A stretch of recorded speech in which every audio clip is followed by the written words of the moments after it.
Aqui está a tradução para o português do Brasil da versão adaptada na Rússia. Os nomes russos pouco comuns, a moeda rublos e o contexto geográfico e cultural foram mantidos conforme as instruções anteriores. Antes de eu assinar, meritíssimo, gostaria de apresentar uma prova. O tribunal ficou em silêncio. Minha esposa, Glafira, já estava sorrindo, aquele sorriso vitorioso que ela exibia há 8 meses, desde que entrou com o pedido de divórcio. Seu advogado, um tubarão de honorários astronômicos chamado Arkady Razumovsky, estava com a mão estendida, esperando que eu assinasse o documento final que daria fim ao nosso casamento de 15 anos. O documento que entregava a ela o apartamento no centro, a casa de campo Dasha, o carro, todas as economias, a guarda total de nossos 3 filhos e 400 mil rublos por mês de pensão alimentícia durante 18 anos. Façam as contas, são quase 90 milhões de rublos. Eu deveria assinar, deveria aceitar a derrota. Deveria sair daquele tribunal como um homem quebrado que perdeu tudo. Era o que eles esperavam. Mas não foi o que aconteceu. Prova? O juiz Stanislav Petrovich Sokolov inclinou-se para a frente, suas sobrancelhas grisalhas se levantando. Senhor Vissarion Chandlerov, o senhor teve meses para apresentar evidências. Esta audiência é apenas para as assinaturas finais. Eu entendo, meritíssimo, mas esta prova chegou às minhas mãos há apenas 72 horas, e acredito que o tribunal precise ver lá antes que qualquer documento seja assinado. O sorriso de Glafira vacilou ligeiramente. Uma rachadura na máscara. Isso é ridículo, disse Arkady Razumovsky suavemente. Meritíssimo, minha cliente foi mais do que paciente. O senhor Chandlerov concordou com estes termos. Ele não pode simplesmente. Eu posso, se os termos forem baseados em fraude. Essa palavra caiu como uma bomba. Fraude. O rosto de Glafira passou de confiante para confuso e depois para algo próximo ao medo no espaço de 3 segundos. Do que você está falando? Ela exigiu. Que fraude? Eu não respondi a ela. Em vez disso, enfiei a mão no paletó e tirei um envelope pardo comum, simples, do tipo que se compra em qualquer papelaria. Lá dentro estava a verdade. Caminhei até a bancada do juiz, meus passos ecoando no tribunal silencioso. Meu próprio advogado, um defensor público cansado chamado Fyodor Volkov, que havia me aconselhado a apenas assinar e seguir com a vida, estava me olhando de boca aberta. Eu não tinha contado a ele. Não tinha contado a ninguém. Alguns segredos você guarda até o momento exato. Meritíssimo, este envelope contém os resultados dos testes de DNA de todos os meus 3 filhos. Demian, de 12 anos, Agnia, de 9 anos, e Sava, de 6 anos. Testes de DNA. O juiz Sokolov pegou o envelope com cuidado. Com que propósito? Para estabelecer a paternidade, meritíssimo. O silêncio que se seguiu foi tão completo que pude ouvir a respiração de Glafira travar na garganta. Paternidade? A voz dela era apenas um sussurro agora. O quê? O que você está? Estou estabelecendo o fato de que não sou o pai biológico de nenhuma das 3 crianças pelas quais a senhora quer que eu pague pensão. O juiz abriu o envelope, leu a primeira página, a segunda, a terceira. Seu rosto mudou, endureceu. Ele olhou para Glafira com uma expressão que só posso descrever como nojo controlado. Então ele disse 3 palavras que a destruíram. Isso é verdade? 36 horas antes, eu estava sentado em uma lanchonete de beira de estrada na rodovia Makinko, perto de Chelyabinsk, olhando para os mesmos documentos que o juiz estava lendo agora. O café à minha frente tinha esfriado. Os ovos que pedi estavam intocados. Nada mais parecia real. 3 crianças, 15 anos de casamento, toda a minha vida adulta. Uma mentira. O investigador particular sentado à minha frente chamava-se Erofei. Ele tinha 63 anos, com o rosto parecendo couro curtido e olhos que já tinham visto demais. Sinto muito, disse ele. Sei que não é isso que você esperava encontrar. Eu não esperava encontrar nada. Eu esperava que ele me dissesse que eu era paranoico, que os boatos estavam errados, que minha esposa não estava. Eu não conseguia terminar a frase. Os testes de DNA são conclusivos. Vissarion, Demian, Agnia e Sava. Nenhum deles compartilha seus marcadores genéticos. 0% de probabilidade de paternidade em todos os 3. Olhei para os documentos novamente, tabelas e gráficos, terminologia científica que se resumia a uma verdade simples. As crianças que eu criei, amei e pelas quais me sacrifiquei, não eram minhas. Você sabe quem são os pais? Pais, no plural. Erofei puxou outra pasta. Com base na minha investigação e no cruzamento de marcadores genéticos, Demian parece ser o filho biológico de Ruslan Embriev, um personal trainer com quem sua esposa se encontrava em 2012. Ruslan Embriev? Eu me lembrava dele. Glafira insistiu em entrar em forma depois que nos casamos. Treinos 3 vezes por semana. Eu paguei por cada um deles. O pai biológico de Agnia é provavelmente Gennady Kostak. Ele era o chefe da sua esposa na empresa de marketing, onde ela trabalhou de 2014 a 2016. Gennady Kostak, o homem que deu a ela uma promoção, que a levava em viagens de negócios, a quem convidei para nossa casa em uma festa de Ano Novo. E Sava. Erofei hesitou. Este vai ser o mais difícil de ouvir. Mais difícil do que descobrir que meus 3 filhos não são meus? O pai biológico de Sava parece ser seu irmão mais novo, Ignat Chandlerov. O mundo parou. Ignat, meu irmão, meu padrinho de casamento, o tio que vinha a cada festa de aniversário, cada Natal, cada reunião de família, o homem em quem eu confiava mais do que em qualquer pessoa, exceto na própria Glafira. Você tem certeza? A genética não mente, Vissarion. Sinto muito. Fiquei sentado ali por muito tempo. O barulho da lanchonete desapareceu. O café ficou gelado. 15 anos, 3 crianças. Milhões de rublos gastos em uma família que nunca foi minha. E Glafira teve a audácia de exigir pensão alimentícia. O que eu faço agora? Perguntei. Erofei recostou-se na cadeira. Isso depende de você. Você pode assinar esses papéis de divórcio e pagar pensão por 18 anos para crianças que não são suas, ou pode entrar naquele tribunal com esses documentos e ver todo o esquema da sua esposa desmoronar. Ela vai dizer que estou abandonando as crianças. Você vai dizer que ela cometeu fraude de paternidade. No nosso país, isso é motivo para a anulação de obrigações alimentares e até possíveis acusações criminais. Acusações criminais contra a mulher que amei por 15 anos, a mãe de crianças que me chamavam de pai. Preciso pensar nisso. Você tem 36 horas antes da audiência final. Pense rápido. Deixe-me contar como cheguei aqui. Meu nome é Vissarion Chandlerov. Tenho 47 anos. Trabalho como supervisor de logística em um centro de distribuição perto de Chelyabinsk. Ganho cerca de 550 mil rublos por mês, o que não me torna rico, mas também não sou pobre. O suficiente para sustentar uma família. Pelo menos era o que eu pensava que estava fazendo. Conheci Glafira Vantseva em 2008 no churrasco de um amigo. Ela tinha 28 anos, era linda, com o tipo de sorriso que fazia você se sentir a única pessoa na sala. Eu tinha 32, tinha acabado de ser promovido, finalmente sentindo que minha vida estava nos eixos. Namoramos por 6 meses, ficamos noivos e nos casamos em 2009. Demian nasceu em 2012. Lembro-me de segurá-lo na maternidade, lágrimas escorrendo pelo meu rosto, pensando que eu era o homem mais sortudo do mundo.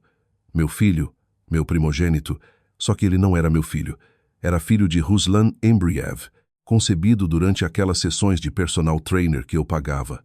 Agnia veio em 2015, minha filhinha. Ela tinha o cabelo escuro de Glafira e o que eu pensava serem meus olhos verdes. Acontece que os olhos verdes vieram de Gennady Kostak, o chefe que dormia com minha esposa enquanto eu trabalhava horas extras para pagar sua licença maternidade. E Sava, nascido em 2018, o caçula da família, aquele que eu pensei que selaria nosso vínculo para sempre, filho de Ignat, filho do meu irmão, concebido sabe-se lá quando e em que cama, enquanto eu confiava plenamente em ambos. Eu criei essas crianças, troquei fraldas, andei pelo corredor às 3 da manhã quando estavam doentes, ajudei com o dever de casa, levei para os treinos, paguei aparelhos ortodônticos e acampamentos de verão. Eu os amava. Ainda os amo. É isso que torna tudo tão complicado. Eles pensam que sou o pai deles. Eles me chamam de pai. Quando Sava ralou o joelho no verão passado, ele correu para mim. Quando Agnia teve sua primeira desilusão amorosa na escola, ela chorou no meu ombro. Quando Demian precisou de conselho sobre uma garota de quem gostava, ele me perguntou. Nada disso foi falso. Meu amor por eles era real. Mas o amor de Glafira por mim Isso era a mentira, e tinha sido uma mentira desde o começo. O divórcio veio do nada. Ou talvez não. Talvez eu apenas não estivesse prestando atenção. Olhando para trás, havia sinais. As voltas tardias do trabalho que não batiam com o horário dela, as roupas novas que eu não tinha pago, a maneira como ela parecia mais interessada no celular do que em mim. Achei que estivéssemos apenas em uma fase difícil. 15 anos de casamento, 3 filhos. A vida fica complicada. Sugeri terapia. Ela disse que não precisava. Então, em janeiro deste ano, ela me sentou e disse que queria se separar. Não estou feliz, Vissarion. Não sou feliz há anos. Podemos trabalhar nisso. Podemos. Eu não quero trabalhar nisso. Quero o divórcio. Ela já tinha um advogado. Arkady Razumovsky. Tudo estava preparado. A divisão de bens, o acordo de custódia, os cálculos da pensão. Ela vinha planejando isso há meses, talvez anos, e queria tudo. O apartamento que compramos juntos, minha conta de aposentadoria que eu construía desde os 20 anos, os carros, as economias e a guarda total das 3 crianças comigo, pagando 400 mil rublos por mês, até o mais novo fazer 18 anos. Meu advogado Fyodor disse para eu lutar. Ela está pedindo demais. Podemos negociar. Guarda compartilhada, pensão reduzida, algo razoável, mas eu não lutei. Concordei com tudo. As pessoas acharam que eu estava desistindo. Acharam que eu estava com o coração partido demais para batalhar. Acharam que eu estava sendo nobre ou estúpido, ou ambos. A verdade era diferente. Concordei com tudo porque sabia que algo estava errado. No fundo, eu sabia há anos. Eu não queria admitir que Demian não se parecia em nada comigo, que a Agnia tinha problemas de saúde que não existiam na minha família, que Sava tinha certos traços que pareciam familiares, mas não da maneira certa. Comecei a prestar atenção, a notar coisas, a lembrar de momentos que não faziam sentido na época. E então contratei Erofei. Não contei a Glafira, não contei a ninguém. Apenas comecei, discreta e metodicamente, a investigar a mulher com quem me casei. Levou 8 meses. 8 meses colhendo provas enquanto fingia ser o marido derrotado que não lutaria. 8 meses deixando-a pensar que tinha vencido. E agora, naquele tribunal, eu estava prestes a mostrar a ela o quanto ela estava errada. O juiz Sokolov leu os laudos de DNA 2 vezes. Seu rosto permaneceu neutro, profissionalmente composto, mas pude ver algo mudando em seus olhos. O mesmo nojo que senti naquela lanchonete. Cidadã Chandlerova, a voz dele era de gelo. A senhora tem alguma resposta a estes documentos? Glafira estava de pé agora, segurando a borda da mesa. Sua compostura cuidadosamente mantida havia se quebrado. Ela olhou para mim, para o juiz, para seu advogado, procurando algo onde se segurar. Esses testes são falsos, disse ela. Ele está mentindo. Está apenas tentando fugir de suas responsabilidades. Estes testes foram realizados por um laboratório certificado com acreditação estatal. O juiz Sokolov ergueu os papéis. Eles mostram uma probabilidade de 0% de que o senhor Chandlerov seja o pai biológico de qualquer uma das 3 crianças menores. Isso é impossível. Ele é o pai deles. Ele é o pai deles há tantos anos. Cidadã Chandlerova. Vou perguntar mais uma vez. Existe alguma possibilidade de que estes resultados sejam precisos? O tribunal silenciou. Olhei para minha esposa, a mulher que amei por 15 anos, a mulher em quem confiei tudo o que tinha e que mentiu para mim todos os dias do nosso casamento. Algo se quebrou na expressão dela. O fogo da luta saiu de seus olhos. Eu quero falar com meu advogado. Seu advogado está bem ao seu lado. Arkady Razumovsky parecia um homem que acabara de perceber que estava em areia movediça. O tubarão confiante se transformara em um garotinho assustado. Meritíssimo. Preciso de tempo para analisar estes documentos com minha cliente. Isso é, uma situação extremamente irregular. O que é irregular, doutor, é sua cliente pedir pensão para 3 crianças, das quais o réu claramente não é o pai. O juiz Sokolov pousou os papéis com um gesto decidido. Cidadã Chandlerova, pergunto-lhe diretamente. Estas crianças são biologicamente ligadas ao Sr. Chandlerov? Silêncio. Responda ao tribunal. Não. A palavra saiu como um sussurro. Não, não são. Murmúrios percorreram a sala. Fyodor deu um suspiro de choque. Arkady Razumovsky praguejou baixinho e alguém na plateia soltou um som de espanto. Eu apenas fiquei ali, vendo Glafira finalmente dizer a verdade. Não são dele, continuou ela, lágrimas escorrendo. Mas ele os criou. Ele é o pai deles em tudo o que importa. Eles o amam. Ele não pode simplesmente abandoná-los por causa de... Por causa de quê? Por causa do fato de que a senhora cometeu uma fraude, porque permitiu que outro homem, ou aparentemente vários homens, concebessem essas crianças e depois enganou seu marido fazendo-o acreditar que eram dele. Eu nunca quis que as coisas fossem assim. E como exatamente a senhora queria que fossem? Ela não teve resposta. O juiz Sokolov voltou-se para mim. Sua expressão havia mudado. Ainda profissional, mas com algo diferente. Respeito, talvez, ou simpatia. Senhor Chandlerov, que decisão o senhor solicita a este tribunal?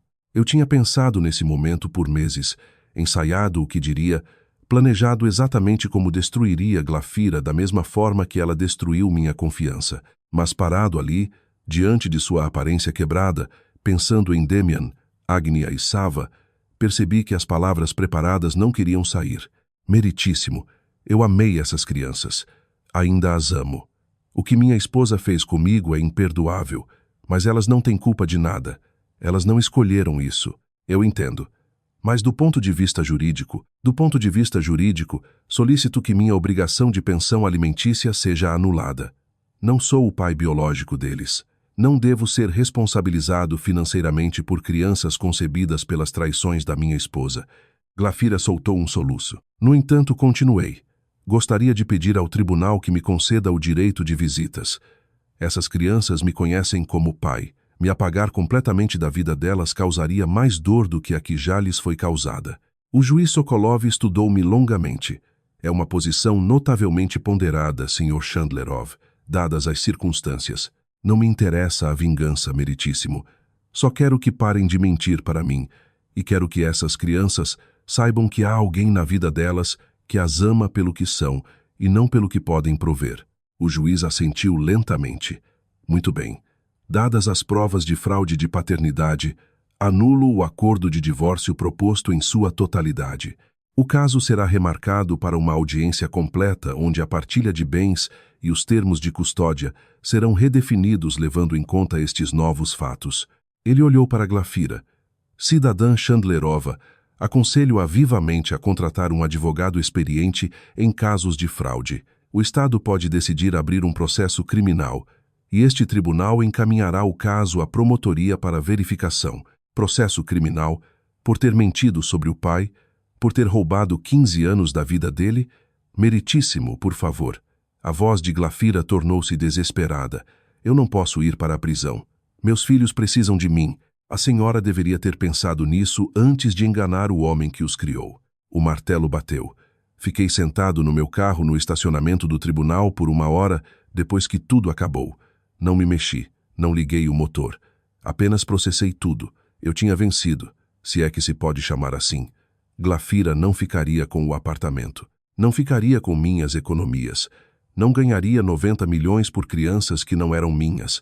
Mas as crianças estavam lá, ainda achando que eu era o pai delas, esperando que alguém explicasse por que a família tinha acabado de explodir. Meu celular vibrou.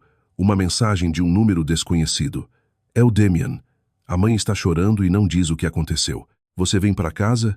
Para casa. Para a casa de onde eu tinha sido expulso há 8 meses. Para a casa onde 3 crianças que não eram minhas esperavam respostas. Olhei para a tela por muito tempo. Então digitei: estarei aí em 1 hora. Precisamos conversar. O caminho para casa parecia um sonho. Ruas que eu conhecia de cor. Paisagens que passei 1000 vezes. Tudo parecia estranho e distante agora. O que eu diria a eles? Como explicar a um adolescente de 12 anos que você não é o pai dele? Como dizer a uma menina de 9 anos que toda a vida dela foi construída sobre uma mentira? Como olhar para um menino de 6 anos e dizer qualquer coisa? Eu não tinha respostas, só a verdade, e a verdade ia machucar todo mundo. O carro de Glafira estava lá quando cheguei. Estacionei, respirei fundo e me aproximei da porta. Demian a abriu antes mesmo de eu bater. Ele era alto para os seus 12 anos, já mais alto que a mãe, com aqueles cabelos escuros e traços onde eu agora reconhecia Ruslan Embriev. O rosto de um estranho em um menino que eu criei. Pai, ele parecia aliviado. A mãe se trancou no quarto. Ela não fala. A Agnia está com medo. O que está acontecendo? Vamos entrar. Preciso conversar com todos vocês. A sala estava idêntica à que eu deixei. O mesmo sofá, as mesmas fotos de família nas paredes. Fotos de aniversários, de férias, de festas às provas de uma vida familiar que nunca foi o que parecia. Agnia estava no sofá, abraçando uma almofada. Sava estava ao lado. Ele não entendia o que estava acontecendo, mas sentia a atenção. Papai, Sava correu até mim e abraçou minhas pernas. Você voltou? A mãe disse que você não voltaria. Eu me agachei e o abracei. Esse garotinho que parecia a cópia do meu irmão Ignati, as mesmas maçãs do rosto, os mesmos olhos e nem uma gota do meu DNA. Eu o amava mesmo assim, essa era a terrível verdade. Eu amava os três, apesar de tudo. Precisamos ter uma reunião de família, eu disse. Sentem-se comigo no sofá. Eles se acomodaram ao meu redor. Demian de um lado, Agnia do outro, Sava no meu colo exatamente como fizemos centenas de vezes para filmes ou conversas sérias. É por causa do divórcio? Perguntou Agnia com voz fina. Vocês ainda vão se divorciar? Sim, querida. Ainda vamos nos divorciar, mas hoje descobrimos outra coisa. Algo importante que eu preciso dizer a vocês. O que foi? Perguntou Demian. Ele tentava ser corajoso, parecer adulto, mas eu via o medo em seus olhos. Olhei para os rostos deles. Essas crianças que eu criei, crianças inocentes cujo mundo estava prestes a desmoronar. Vocês sabem o que é DNA? É o que faz a gente ser, a gente disse, Demian. Vimos isso em biologia. É como um código dentro do ser humano. Isso mesmo. E às vezes, os adultos fazem testes de DNA para verificar como as pessoas estão ligadas umas às outras. Os olhos de Agnia se arregalaram. Você fez um teste? Fiz. E aprendi algo que me surpreendeu muito. Algo que vai ser difícil de entender. Só conta pra gente. Pai, a voz de Demian agora era firme. O que quer que seja, só conta. Eu suspirei. O teste de DNA mostrou que eu não sou o pai biológico de vocês. De nenhum de vocês. A mãe de vocês teve relacionamentos com outros homens, e eles são os seus pais biológicos. Silêncio. Então, Sava, eu não entendo. Você é o nosso pai. Eu sou o pai de vocês. Eu os criei. Eu os amo. Nada vai mudar isso. Mas biologicamente não somos parentes. Isso não faz sentido, Agnia já estava chorando. Você é o nosso pai. Você sempre foi. E eu continuo sendo. Ser pai não é apenas sobre genes. É sobre estar presente. E eu estive presente para cada um de vocês todos os dias de suas vidas. Demian ficou em silêncio, processando a informação. Eu via as engrenagens girando na cabeça dele. Então a mãe te traiu, disse ele finalmente. Várias vezes com homens diferentes. Sim. E ela deixou você pensar que nós éramos seus filhos. Sim. Por 15 anos. Sim. Ele se levantou bruscamente, foi até a janela e ficou de costas para nós, com os ombros tensos. Demian, chamei suavemente. Estou bem. Só. Preciso de um tempo. Agnia subiu no meu colo ao lado de Sava, os dois chorando agora. Eu o segurei forte. Essas crianças que não eram minhas pelo sangue, mas eram minhas em tudo mais. Isso quer dizer que você não ama mais a gente? Sussurrou Agnia. Não, meu anjo. Eu sempre vou amar vocês. Sempre. O DNA não muda isso. Então por que você contou? Porque vocês merecem a verdade. A mentira foi o que nos trouxe a esse problema. E eu não vou mentir para vocês. Nunca. Lá em cima, ouvi uma porta se abrir. Passos na escada. Glafira apareceu no portal. Ela estava péssima. Rímel borrado, olhos inchados. A fachada tão cuidadosamente construída tinha desmoronado. Era a verdadeira Glafira, aquela que se escondeu atrás das aparências todos esses anos. Vissarion, a voz dela tremia. O que você está dizendo a eles? A verdade. O que você nunca conseguiu fazer. Eles são crianças. Não precisam saber. Eles têm o direito de saber quem são e quem são seus verdadeiros pais. Eles têm direito à verdade. Você vai destruí-los. Não, Glafira. Você os destruiu há 15 anos quando decidiu construir nossa família sobre uma mentira. Demian virou-se da janela. Seu rosto estava endurecido. Ele parecia mais velho que seus 12 anos. Mãe, é verdade? Tudo. A boca de Glafira abriu e fechou. É complicado, Demian. Houve circunstâncias que vocês não entendem. Você traiu o papai? Sim ou não? Sim ou não, mãe? Os ombros dela caíram. Sim. Com quantos homens? Demian, por favor. Com quantos? 3 ao longo dos anos. Mas eu nunca quis. 3 homens diferentes. 3 pais diferentes. E você deixou o papai pensar que éramos filhos dele o tempo todo. Glafira começou a soluçar de novo. Eu o amava. Eu amava todos vocês. Eu só estava com medo. Medo de quê? De dizer a verdade? A voz de Demian quebrou. Você sabe pelo menos tudo o que o papai sacrificou por nós? Ele trabalhava em turno duplo. Ele faltou ao funeral do próprio avô para estar no meu jogo de futebol. Ele deu tudo a essa família. Oisai. E nem era a família dele. Demian, eu me levantei, depois de sentar Agnia e Sava suavemente. Já chega. Não, não chega. Ela mentiu para você por 15 anos. Ela mentiu para todos nós. Eu sei, mas gritar não vai mudar nada. Aproximei-me do meu filho não biológico, o menino que eu criei desde o nascimento. Eu também estou com raiva, disse baixinho. Tenho todo o direito de estar. Mas a raiva contra a mãe não vai ajudar ninguém agora. O que está feito, está feito. Precisamos entender como seguir vivendo. Como você pode estar tão calmo? Não estou calmo. Estou arrasado. Mas aprendi uma coisa há muito tempo. A raiva é como o fogo. Queima forte e rápido, mas queima principalmente quem o segura. Demian olhou para mim. E então, de repente, ele me abraçou. Esse garoto grande, quase um adolescente, apertou-se contra mim como se tivesse 6 anos de novo. Eu não ligo para o DNA, disse ele no meu ombro. Você é o meu pai.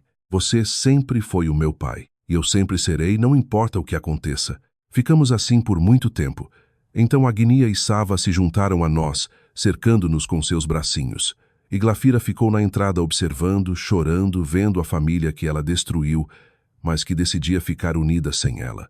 O divórcio foi finalizado 2 meses depois. As condições não tinham nada a ver com o que Glafira exigia inicialmente. Nada de casa, eu não a queria mais, muitas memórias. Partilha justa das economias. Nada de pensão alimentícia e guarda compartilhada. Essa parte surpreendeu a todos, inclusive a mim. Eu poderia ter ido embora. As crianças não eram minhas. Eu não tinha obrigações legais, nem vínculo biológico. Qualquer advogado me diria que eu era louco, mas aquelas crianças não escolheram esse caminho. Elas não pediram para nascer de traições. Não pediram uma mãe mentirosa e um pai que não era realmente o pai delas. Elas apenas queriam ser amadas. Por isso eu fiquei. Um fim de semana sim, outro não. Feriados alternados. 2 semanas a cada verão. O mesmo cronograma que eu teria se fosse o pai real, porque eles são meus em tudo o que realmente importa. Glafira foi acusada de fraude. Na nossa região, isso resultou em uma pena suspensa e uma multa pesada. Ela aceitou um acordo com a justiça. 1 ano de liberdade condicional, serviços comunitários e terapia obrigatória. Ela perdeu o emprego quando a história se tornou pública. Perdeu também a maioria dos amigos. Uma parte de mim sentia satisfação com isso. Aquela parte mesquinha e rancorosa que queria que ela sofresse tanto quanto eu. Mas, no fundo, eu sentia cansaço. Cansado da raiva. Cansado da traição. Mudei-me para um pequeno apartamento do outro lado da cidade. 2 quartos para que as crianças tivessem o seu lugar quando viessem. Nada de luxo, mas é limpo, seguro e é meu. Na primeira noite em que ficaram comigo, Demian me ajudou a montar as beliches para Agnia e Sava. Trabalhamos em silêncio, nos perdendo no manual, cometendo erros e corrigindo-os. Pai, disse ele finalmente. Sim? Encontrei o Ruslan Embriev nas redes sociais. Meu pai biológico.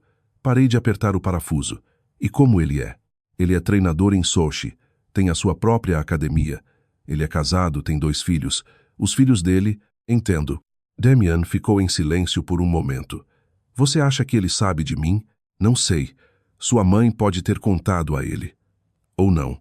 Você acha que eu deveria escrever para ele? Larguei a chave e olhei para o meu filho. Isso é você quem decide, Demian. Ele é o seu pai biológico. Você tem o direito de conhecer, Ló, se quiser, mas ele também é um estranho que dormiu com a sua mãe enquanto ela era casada. Tudo isso é muito complexo. Agora tudo é complexo. Sim, é verdade. Você acha que ele vai querer me conhecer? Pensei em Ruslan Embriev, um homem que teve um caso com uma mulher casada e que ou não sabia ou não se importava que uma criança tivesse nascido. Eu acho, disse cautelosamente, que alguns homens são pais e outros são apenas uma fonte de material biológico. Não sei qual deles é o Ruslan, mas sei que estarei aqui de qualquer forma. Se você escrever para ele e tudo correr bem, ótimo. Se não, eu ainda sou o seu pai. Damian assentiu lentamente. Acho que ainda não estou pronto. Talvez um dia, mas não agora. Isso é normal. Não há prazos para isso. Voltamos à montagem da cama. O manual continuava incompreensível. Erramos de novo, mas acabamos terminando juntos. 2 anos se passaram desde aquele dia no tribunal. Tenho 49 anos. Ainda trabalho com logística. Fui promovido no ano passado. Ainda vivo no meu apartamento de 2 quartos, embora agora ele pareça mais um verdadeiro lar. As crianças estão bem. Não perfeitamente, mas estão bem. Damian tem 14 anos, passando por todas as fases da adolescência. Ele decidiu não entrar em contato com o Ruslan. Disse que talvez mais tarde. Agnia tem 11 anos. Entrou no ensino fundamental segundo. Ela foi a que teve mais dificuldade. Houve um período em que ela se sentia culpada pelo fracasso do casamento. A terapia ajudou. O tempo ajudou ainda mais. Sava tem 8 anos. É pequeno o suficiente para que o divórcio não o tenha destruído tanto. Ele ainda me chama de pai sem hesitar. Corre para mim quando está com dor ou com medo. Ignat, meu irmão, saiu da cidade depois que tudo veio à tona. Não conseguiu me olhar nos olhos. Não conseguiu olhar para a família. Dizem que ele está em São Petersburgo agora, em uma empresa de TI. Não falei com ele desde que descobri sobre o Sava. E não pretendo. Algumas traições são profundas demais para serem perdoadas. Glafira casou-se novamente na primavera passada. Um cara que conheceu na terapia obrigatória. Ironicamente, um ex-dependente com a sua própria história de erros. Não sei se eles são felizes. Não me importo. O que me importa são as crianças. Que elas saibam que são amadas. Que cresçam entendendo que família não é sobre sangue. É sobre quem permanece ao lado. No mês passado, no Dia dos Pais, Damian me deu um cartão que ele mesmo fez. Desenhou a nossa família. Bonequinhos com legendas pai, Damian, Agnia, Sava. Dentro ele escreveu: "Obrigado por escolher ser o nosso pai, quando você não era obrigado a ser. Obrigado por ter ficado, quando você tinha todos os motivos para ir embora. Obrigado por nos amar mesmo depois de saber a verdade. Você não é o nosso pai pelo sangue, mas você é o nosso pai em tudo o que realmente importa. A gente te ama. Feliz Dia dos Pais." Chorei por 20 minutos depois de ler isso. Não de tristeza, não de raiva, mas com aquelas lágrimas que vêm quando você entende que toda a dor valeu a pena, que o que você perdeu não é nada comparado ao que você manteve. Glafira tentou tirar tudo de mim. A casa, o dinheiro, a dignidade, o meu direito de me chamar de pai. No final, ela não conseguiu tirar nada de realmente importante, porque o que é importante está sentado na minha frente no café da manhã e discute para saber quem vai ficar com a última panqueca. O que é importante é quando abro a porta depois do trabalho e as crianças gritam: "O papai chegou." O que é importante é ser escolhido, não pela biologia, não pela lei, mas pelo amor. Se você está ouvindo isso e passando por algo semelhante, saiba algumas coisas. Primeiro, a verdade é fundamental, mesmo quando dói, mesmo quando destrói o que você pensava possuir. Viver na mentira é pior do que encarar a realidade. Segundo, ser pai não é o DNA, é a presença, é o sacrifício, é a escolha de amar alguém quando é difícil, especialmente quando é difícil. Terceiro, você vai sobreviver. Seja qual for esse dia, o pior dia da sua vida é apenas um dia. Amanhã o sol vai nascer e, com o tempo, a dor vai diminuir o suficiente para que você possa respirar de novo. Glafira me chamava de louco porque eu não lutava no divórcio. Mas eu estava lutando apenas não como ela esperava. Eu lutava pela verdade, pela justiça, pelo meu autorrespeito. E lutava por 3 crianças que precisavam de pelo menos um dos pais que não mentisse para elas. Eu ganhei essa batalha. Não no tribunal, embora isso tenha ajudado. Ganhei nos anos seguintes. No trabalho lento e penoso de reconstrução da confiança, nos momentos calmos com crianças que escolheram me amar de volta. Essa é a verdadeira vitória. Não o dinheiro economizado, nem o apartamento, nem mesmo a satisfação do fracasso do plano de Glafira. A verdadeira vitória é o cartão do Damian na minha geladeira.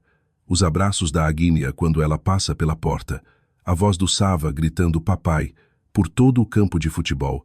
A verdadeira vitória é esta família, quebrada e reconstruída, imperfeita, mas real. Minha, preciso ir. Está na hora de buscar as crianças na escola. Mas antes de partir, quero dizer mais uma coisa. A todos a quem mentiram, de quem traíram a confiança, que descobriram que a vida que acreditavam ser a sua foi construída sobre o engano de outro. Vocês não são tolos por terem acreditado. Vocês não são estúpidos por terem confiado. Vocês são apenas humanos, e os humanos devem confiar naqueles que amam. É quem mentiu que deve ter vergonha, não vocês. E só vocês decidem o que acontece a seguir. Vocês escolhem se essa traição define vocês ou se vocês definem a si mesmos. Eu escolhi ser pai. Não porque eu devia, mas porque eu quis. Essa escolha me salvou. Talvez uma escolha esteja esperando por você também. Deixe um gostei se você ouviu até o fim. Inscreva-se se quiser mais histórias sobre pessoas que se recusaram a ser derrotadas. Compartilhe esta história com alguém que precisa ouvir que é possível sobreviver a uma traição e reconstruir a vida. Lembre-se, o amanhã está chegando, e é você quem escolhe quem será quando ele chegar. Vejo você na próxima.